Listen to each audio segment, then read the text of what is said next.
Good day, inderesTV viewers and listeners. Sampo published its second quarter results today. I'm interviewing Sampo's Group CFO, Knut, Arne, Alsaker. We are sitting here in IF's Stockholm office. Thanks, Knut, for having me here. Welcome to Stockholm. Thank you, thank you. How would you describe Sampo's development during the second quarter? Second quarter was for Sampo a solid development, continued good top-line growth, both in the Nordics, but not least in the UK. A solid underwriting development in terms of margins. In Q2 specifically slightly offset by a couple of large claims, but on a for the first half year as such, large claims was basically in line with budget. And then topping up a strong underwriting performance, we had a good investment result. So all in all, a solid performance. Could you give some color or illuminate that you grew, I think, underwriting premiums grew well over 10%. I don't remember the exact number, but it was well over 10%. So was it driven by volume growth or did you do large price hikes? Yeah, for the second quarter, the group had a top-line growth of 11%, with more than twice that in the UK. It's primarily driven by price increases, not least in the UK, where price increases was significant last year. But we also growing in volume, and volume growth picked up not least in motor in the UK compared to the first quarter, and continue to grow in policy count significantly also in home. And in the Nordics, we continue to grow in some of our growth focus area, for example, personal insurance in terms of policy count. Exactly. How about investment returns? I think they were, of course, they're quite hard to forecast, especially from quarter to quarter, but they were above the consensus forecast. What was behind that? I think the main driver versus consensus on the investment side was the fact that short-term rates, not least short-term Swedish rates, dropped in the second quarter. And on the asset side of our balance sheet, that's where we have the most exposure in our fixed income portfolio to Swedish short-term rates. And then long-term rates increased, which means that the discount rate we use to discount our liabilities increased, which gives a positive effect in our net financial result. So a positive effect from decreasing rates on the investment side and a positive effect from higher discount rates on the liability side. That's the driver of the beat versus consensus. And this is primarily related to our Nordic business. And if I recall correctly, most of your investments are in different forms of debt or bonds and not that much equity. Yeah. Now we have around roughly 90%. It varies from time to time, but around 90% in fixed income and 10% in equities. It can be 88, 89, and 11 and 12, depending on sort of where the markets are and market values and so on, but roughly 90-10 in terms of mix. You mentioned the almost aggressive growth in personal insurance, and I'd like to have one follow-up question about that. Also, back in the capital markets day, you said that you aim to have more growth from personal insurance, also including personal health insurance. Yeah. In Finland, at least in Finland, I don't know if other markets in the Nordics as well, some competitors like Aktia have quit the health insurance business because they say that it has too low profitability. So what's the point why If wants to grow more there, and is it profitable to you because of a bigger scale or something like that? How would you comment? It's difficult for me to compare and comment on other companies and their decision-making process. In terms of Sampo and our Nordic P&C business, and if was established back in the days without a personal insurance portfolio that was retained by Storebrand and Scandia, who was part of forming If. So If didn't really have a presence in the personal insurance market. The starting point has been low. Then, of course, we have developed attractive personal insurance products over the years. And it is a segment of the Nordic insurance industry with much lower penetration than motor or home insurance, which means that fewer people have that product. It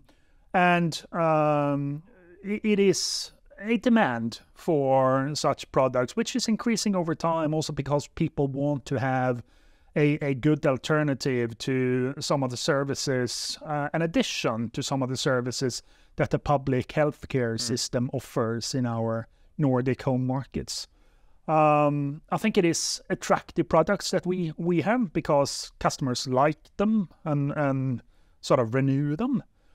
We also have a wide variety of personal insurance products which fits different people in different stages of life.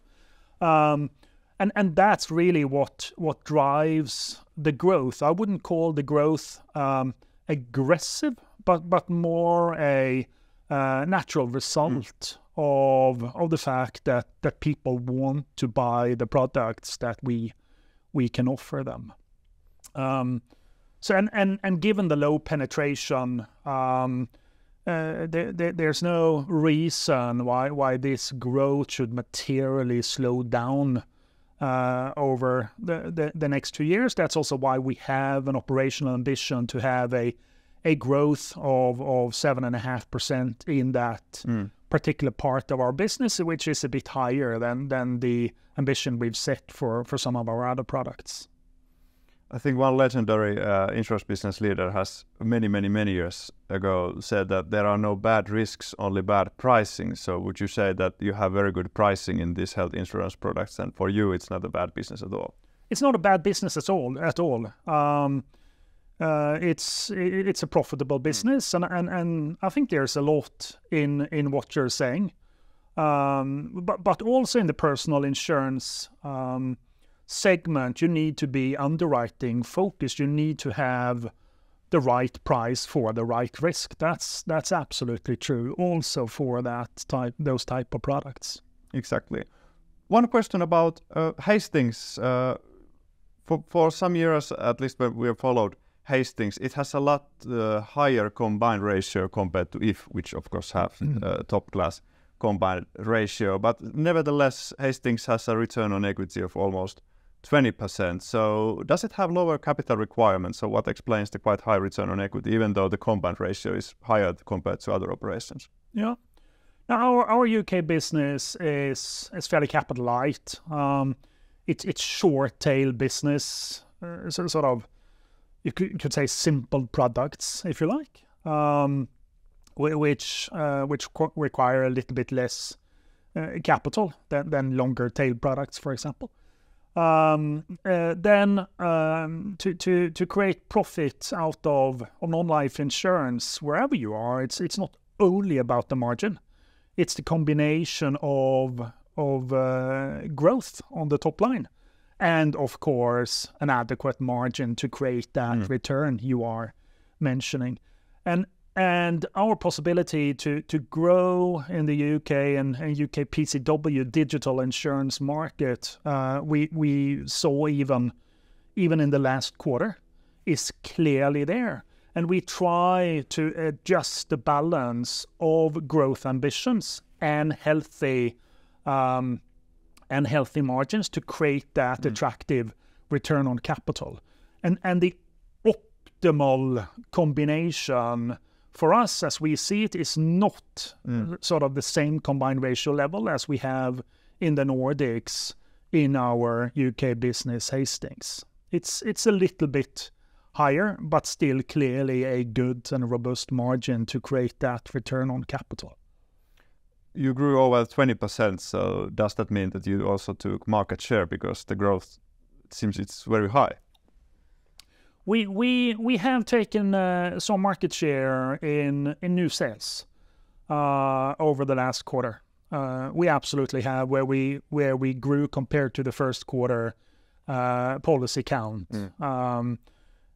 during each month in our motor business, and of course we're continuing to take market share with the strong growth we also have in home.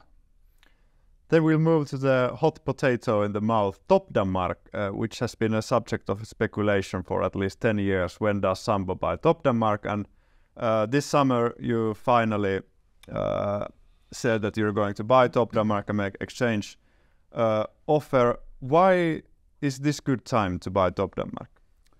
Yeah, no, we have of course followed Topdanmark and been interested in Topdanmark for almost 20 years, probably even more, but we started to buy Topdanmark share almost 20 years ago, 17 if I remember correctly.